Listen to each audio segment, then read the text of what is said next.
I think that for students, they sit with mum or dad or someone at home or an older brother or sister, and it might be different, and then they spend time with grandma or granddad or someone of that generation, and of course it's different again. So not only the processes change, but some of the vocabulary changes and the language that we're using, and that just makes it really difficult for students to develop a really solid understanding of what we're doing.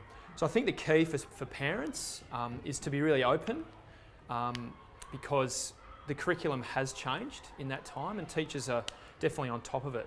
And so as the curriculum changes and teachers are changing or modifying their practice and explaining things in more, I guess, more easy to understand ways, we really want parents and people at home to be supporting what's happening in the classroom. And so I think for parents, letting kids explain that process and using those words is really important. And just, I guess, being open to the fact that maths and the idea of maths processes has changed.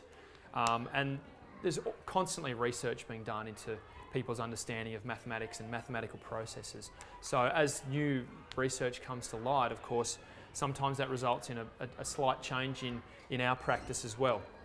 So I think partnering with teachers is a real key for parents, and we've got lots of videos on our website that should help with going through some of those steps that are often misconceptions for parents, or that they learn in different ways.